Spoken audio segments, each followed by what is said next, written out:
हर रोज एक नई कहानी देखने के लिए चैनल को सब्सक्राइब करें और बेल आइकन दबाना ना भूलें।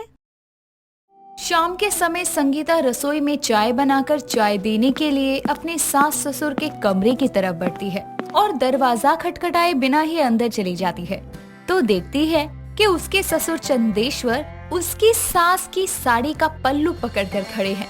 लेकिन संगीता के आते ही चंदेश्वर पल्लू को छोड़कर इधर उधर देखने लगते हैं। सासू माँ, मैं बाद में आती हूँ। अरे तू क्यों बाद में आएगी बहू? तू जैसा समझ रही है वैसा नहीं है। वो मेरा पल्लू वो टेबल की कील में अटक गया था तो ये उसे ही छुड़ा रहे थे। सासू माँ, आपको झाड़ू की तरह मुझे सफाई देने की जरूरत नहीं है। वो तो मैं ही पागल हूँ जो नॉक करके नहीं आई। अच्छा चाय पी लीजिए वरना ठंडी हो जाएगी। मैं जरा पानी पीकर आता हूँ। आप कहाँ जा रहे हैं ससुर जी? मैं लेकर आती हूँ। नहीं बहू, मैं खुद ले लेता हूँ ना पानी। आता हूँ। चंदेश्वर इधर उधर देखते हुए फट से कमरे से निकल जाता है और संगीता वहाँ दोनों की चाय रखकर बाकी की चाय लेकर अपने कमरे की तरफ मुस्कुराती हुई आती है तो उसे देखकर उसका पति सुहास कहता है, तुम इतना जो मुस्कुरा रही हो, क्या गम है जिसको छुपा रही हो। अभी इतना गम नहीं जिंदगी में कि छुपाना पड़े। मैं तो खुशी में मुस्कुरा रही हूँ। पता है, सासू माँ और ससुर जी रोमांटिक हो रहे थे, तभी मैंने कमरे में चाय लेकर चली गई। फालतू में उन दोनों को डिस्टर्ब कर दिया। तुम्हारी तो टाइमिंग ही गलत है, गलत समय पर गलत जगह पहुँच जाती हो। ऐसा है, चाय पी लो वरना ऐसा ना हो कि गुस्से में तुम्हारे साथ कुछ गलत कर दूं। नहीं पत्नी जी, मुझे अपनी कुटाई नहीं करवानी। लाओ चाय दो तुम मुझे। इतना कहकर सुहास चाय पीने लगता है और संगीता मुस्कुराने लगती है। एक रोज जब चंदेश्वर और लीलावती साथ में हाथ पकड़कर पुरानी मूवी देख रहे थे तभी सुहास वहां आकर टीवी देखने लगता है और दोनों एक दूसरे का हाथ छोड़ देते हैं। ऐसे ही समय बीतता है। एक शाम लीलावती पौधों को पानी दे रही थी तभी संगीता वहां आकर कहती है, सासू माँ आप क्यों काम कर रही हैं? लाइए मैं देती हूँ पानी। खड़े खड़े आपके घुटनों में दर्द शुरू हो जाएगा। अरे मैं ठीक हूँ, तू जाना अंदर और काम कर ले। सासू माँ को क्या हुआ? वैसे तो पानी का ग्लास भी खुद से लेने में इन्हें मौत आती है और आज ये पौधों को पानी पिलाने का कष्ट कर रही हैं। सासू माँ कोई काम नहीं है, लाओ आप मुझे दो, मैं कर लूंगी। तभी वो जबरदस्ती अपनी सास को वहाँ से जाने की कहकर खुद पानी देने लगती है। लीलावती इधर उधर देखते हुए कुछ देर खड़ी रहती है लेकिन संगीता के ज्यादा कहने पर उसे अंदर जाना ही पड़ता है। संगीता अपना काम कर रही थी तभी कागज में लिपटा एक पत्थर आकर उसके सर पर लगता है और वो सर खुजाते हुए उस पत्थर को उठाती है और सामने देखती है तो एक लड़का उसे भागता हुआ नजर आता है। अरे ओ छिछोरे, पत्थर फेंक कर भागता है, रुक जा तेरी तो। एक मिनट, कागज में कुछ लिखा है क्या? तभी वो पत्थर में लिपटे हुए उस कागज को खोलती है और उसमें लिखा हुआ पढ़ती है, चमचम करती चांदनी टिमटिम करती सितारे, चमचम करती चांदनी टिमटिम करते सितारे, दिल तो पहले ही तुम्हारा था लीला, अब हम भी हो गए तुम्हारे। लीला? सासू माँ लीला है? हे भगवान, ये प्यार की शायरी तो सासू माँ के लिए है, पर ये लड़का कौन था?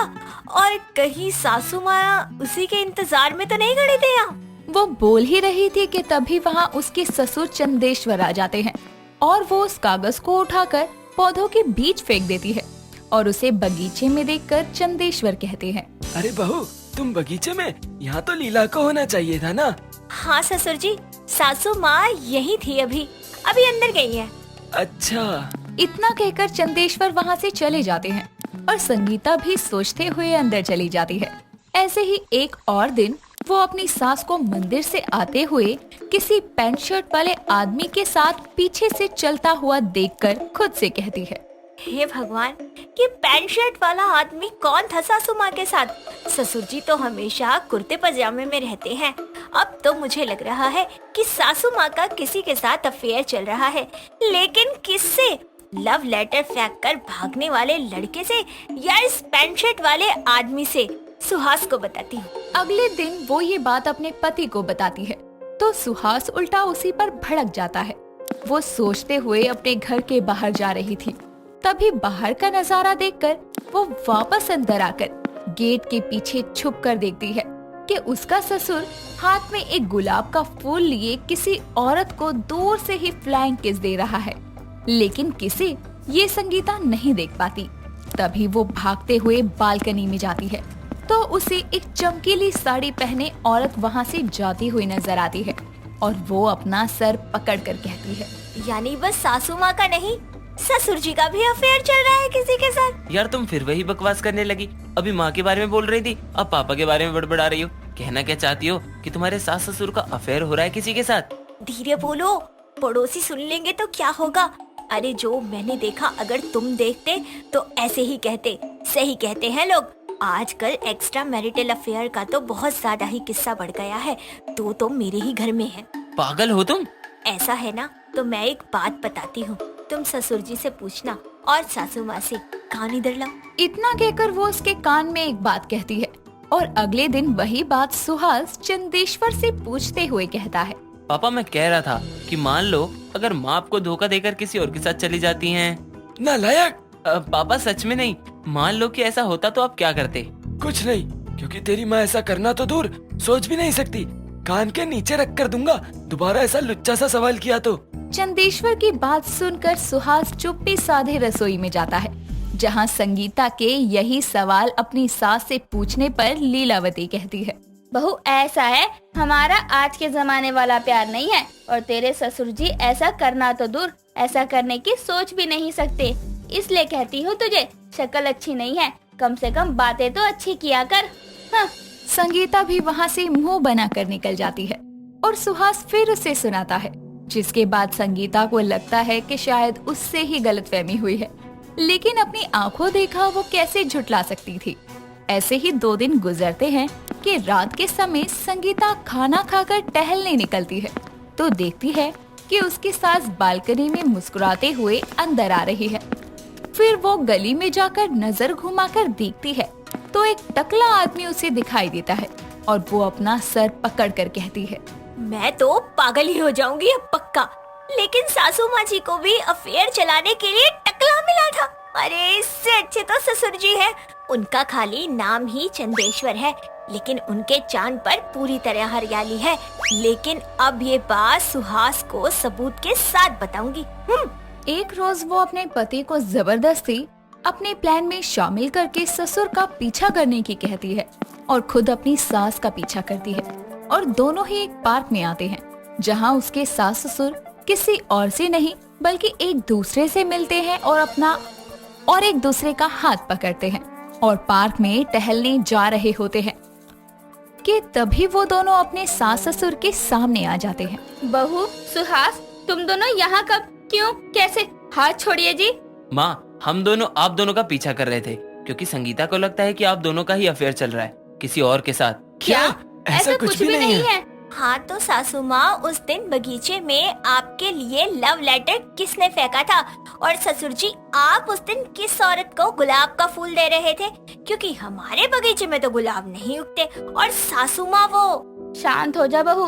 अरे तेरे सास ससुर का कहीं अफेयर नहीं चल रहा। वो कागज पर शायरी तेरे ससुर ने ही मुझे बगीचे में समझकर फेंकी थी। हाँ, और वो गुलाब तेरी सास ही लेकर गई थी मुझसे और कोई नहीं। बच्चों की जिम्मेदारी संभालते हुए हम एक दूसरे को समय देना ही भूल गए थे, तो सोचा कि अपने कॉलेज वाले दिनों को इस तरह याद किया जाए, क्योंकि बुढ़ापे में हमें ऐसे देखकर तुम लोग समझते कि हम ये कैसी हरकतें कर रहे हैं। इसलिए इसका मतलब मेरे सास ससुर का आपस में अफेयर चल रहा था। मतलब आप मुझे माफ कर दो, मैं गलत समझ बैठी। लेकिन आप दोनों ऐसा मत सोचिए कि हम कुछ गलत समझेंगे, क्योंकि आप भले ही बूढ़े हो जाएं, प्यार तो हमेशा बना रहता है। उसमें कोई जवानी या बुढ़ापा थोड़ी ना देखा जाता है। इस तरह बहू की अपनी सास ससुर के अफेयर को लेकर गलतफहमी दूर होती है। शादी के बाद रुचिका अपनी पहली रसोई की रस्म में चने की दाल का हलवा बनाती है। सभी फ्रेश होकर खाने की टेबल पर आते हैं। रुचिका सभी की कटोरी में हलवा परोसती है। हलवा देखकर उसकी ननद तान्या हलवे को घूरती हुई बोलती है, सुबह सुबह ये क्या मिठाई परोसती खाने में? सुबह सुबह मीठा खाना पड़ेगा क्या? नहीं तान्या, मैंने नाश्ते में पोहे भी बनाए हैं, लेकिन आज मेरी पहली रसोई थी, इसलिए ये चने दाल का हलवा बनाया है। चक्कर देखो। अरे सुबह की शुरुआत मीठा खाकर करेगी तो दिन अच्छा गुजरेगा। नहीं पूरी कटोरी तो एक चम्मच ही खा ले, इतने प्यार से बनाया है उसने। भाभी वो क्या है ना, मुझे मीठा पसंद नहीं है और सुबह सुबह तो बिल्कुल भी नहीं, तो आप ये पोहे ही दे दो। हाँ, तीखा खाती है और तीखा बोलती है, तभी तो मीठे शब्द निकलते ही नहीं है मुँह से। खा लूंगी लेकिन पोहे के बाद। हाँ लाओ भाभी, पोहे दे दो। तभी रुचिका उसके लिए एक प्लेट में पोहे डाल कर देती है। पोहे खाकर तानिया फिर से मुंह बनाते हुए कहती है, छी भाभी, क्या है ये? पोहे ना जरा से भी तीखे नहीं है।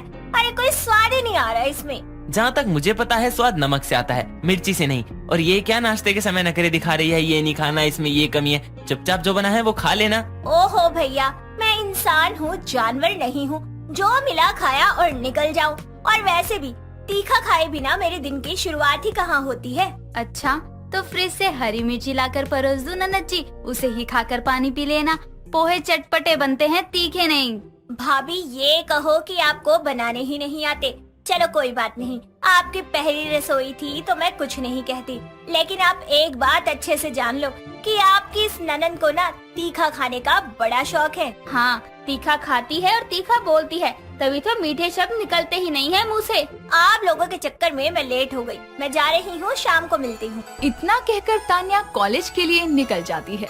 तानिया एक तेज तर्रार लड़की थी, उसे तीखा खाना बहुत पसंद था, जिसके चलते वो अपनी माँ से ताने भी सुना करती थी, लेकिन उस पर इन तानों का कोई असर नहीं होता था।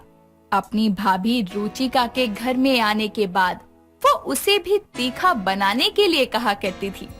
एक शाम रुचिका अपनी सास से पूछती है, सासू माँ आज खाने में क्या बनाऊं? मुझे तो समझ ही नहीं आ रहा। अरे ये कोई रॉकेट साइंस है जो समझ नहीं आ रहा? दाल चावल सब्जी बना दे, और क्या। बिल्कुल नहीं माँ, एक बात बताओ, इतनी उम्र हो गई आपकी और आप ये सादे दाल चावल खाकर उबती नहीं हो क्या? उब तो मैं तुझे भी देख देख कर गई हूँ, तो क्या तेरा थोबड़ा देखना बंद कर दूं? अरे कुछ मत करो भाभी, मेरी मानो ना तो तीखी बढ़िया मस्त मसालेदार है ना दम आलू बिरयानी बना लो और साथ में बूंदी वाला रायता। उसे क्या बोल रही है, खुद बना ले। रहने दो सासू माँ, ये बस फरमाइशें करना जानती है, इसके बस की खाना बनाना कहाँ। वैसे भाभी ये ताने देकर अगर आपको लग रहा है ना कि मैं जाकर किचन में खुद से खाने की तैयारी कर लूंगी, तो मैं बता दूं कि आप सरासर गलत सोच रही हैं। मैं तो कुछ सोच ही नहीं रही। इतना कहकर रुचिका किचन की तरफ चली जाती है।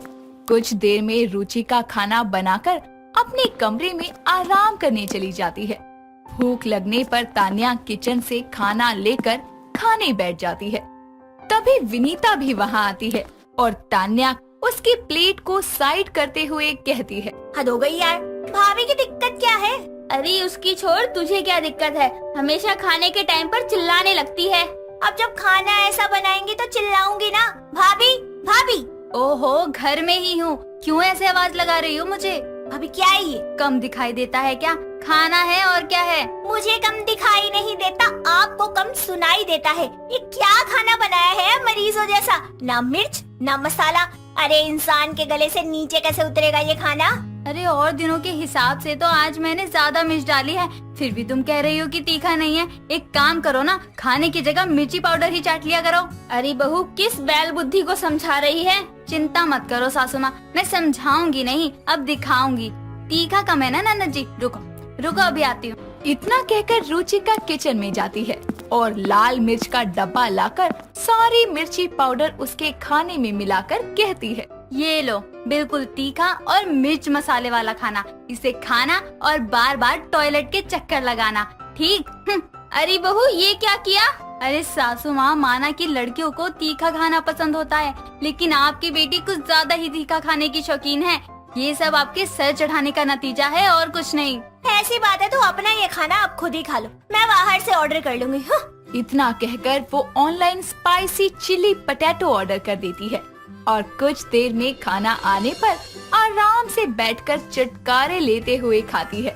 उसे देखकर रुचिका अपनी सास को कहती है। देख रही हो सासू माँ, मिर्च के मारे सीसी करते हुए पानी पिए जा रही है, लेकिन तीखा खाना फिर भी नहीं छूट रहा है इसका। ऐसा ही रहा तो तीखा खाने की वजह से पेट में दर्द और जलन होने लगेगी, जो आगे जाकर दिक्कत करेगी। अरे ये मुझे नहीं, अपनी ननद को समझा। मैं तो कह कह कर थक गई, पर इसके दिमाग में तो बात ही नहीं घुसती। कुछ तो करना ही पड़ेगा इस तीखी चटोरी ननद का। समय बीतता है। एक रोज सारा परिवार अपने पड़ोस की एक शादी में जाता है, जहां रुचिका और उसकी सास पड़ोसनों से बातें कर रही होती है। तो उसकी ननद तान्या शादी में चाट पापड़ी और दही बल्ले खाकर फिर गोलगप्पे के काउंटर पर जाकर कहती है, भैया बिल्कुल तीखे और खट्टे पानी वाले ना गोलगप्पे खिला दो। जी जी लीजिए मैडम। इतना कहकर वेटर उसे गोलगप्पे बनाकर देता है। उसे खाने के बाद वो मुंह बनाते हुए कहती है, अरे भैया कम सुनते हो क्या? तीखा तीखा खिलाने को कहा था, तीखी चटनी डालो। जी जी अभी बना कर देता हूँ। इतना कहकर वेटर उसे और तीखे गोलगप्पे बनाकर देता है, पर उसे वो भी तीखे नहीं लगते। इस तरह वो आधे से ज्यादा गोलगप्पे खा खा कर देखती है। सभी लोग उसकी तरफ देख रहे होते हैं। तभी उसकी भाभी आकर कहती है, क्या और तीखा लगा रखा है? शादी में आई हो, अपनी तीखी जबान पर थोड़ा संयम रखो। कौन है ये लोग, कहाँ से आते हैं? गोलगप्पे के पानी में मिर्च पाउडर मिला दिया, चटनी और तीखी कर दी, फिर भी ये मैडम कहती है और तीखा। इनको लेकर जाओ कोई यहाँ से। इतना तीखा खा लिया कहीं मुंह से आग ना निकलने लगे। ढोल की क्या, रुक जा, तू तो गया। और भाभी आपको क्या दिक्कत हो रही है? तीखा खाने से उसकी आंखों से आंसू निकलने लगते हैं और मुंह लाल हो जाता है। ये देखकर रुचिका कहती है, हाय हाय, शक्ल तो देखो अपनी, कैसी लाल माई लग रही हो। मिर्च के मारे आंखों से झरने निकल रहे हैं, लेकिन खाना नहीं छूट रहा। अरे किस मजबूरी में पागलपंती कर रही हो? चलो यहाँ से। क्या हो गया, कहाँ ले जा रही हो इसे? घर और कहाँ? भाभी मैं ठीक हूँ। दिख रहा है वो तो। इतना कहकर रुचिका तानिया को वहाँ से घर ले आती है। ज्यादा तीखा खाने की वजह से तानिया को हिचकी शुरू हो जाती है और घर पहुँचते ही वो एक जग पानी पी जाती है। फिर भी उसकी हिचकियां बंद नहीं होती। तभी रुचिका फ्रिज से चॉकलेट निकाल कर उसे खिलाती है और कुछ देर में उसे मिर्ची लगनी बंद हो जाती है। तभी विनीता और राजीव भी लौट आते हैं। देखा कैसे हालत खराब हो गई थी। थोड़ा ठीक लग रहा हो तो कुछ और तीखा ला कर दूं ननद जी? नहीं, बिल्कुल नहीं। बेटा ये तीखा चटपटा सब जुबान का स्वाद है, और चटोरी जीभ को संयम में रखना हमारे हाथ में है। देख तीखा खाने से कैसे तेरे चेहरे पर दाने आने लगे हैं। हाँ माँ, आज तो सच में हालत खराब हो गई थी। आपकी बात ना मानकर मैंने बहुत बड़ी गलती कर दी, लेकिन अब वादा करती हूँ धीरे धीरे तीखा खाना बिल्कुल बंद कर दूंगी। धीरे धीरे? और नहीं तो क्या झटके से? अरे वो कह रही है, वो भी बड़ी बात है। हाँ भाभी, एकदम से तो हो नहीं पाएगा, लेकिन मैंने जो कहा है ना उस पर अटल रहूंगी। इतना कहकर वो मुस्कुरा देती है, जिसके बाद से वो अपने खाने में तीखा और मिर्च मसाला धीरे धीरे कम करती है और एक हेल्थी डाइट को फॉलो करती है। दोस्तों, अगर आपको ये कहानी पसंद आई तो इसे लाइक करें, शेयर करें और कमेंट करके बताएं कि कहानी में आपको सबसे अच्छा क्या लगा।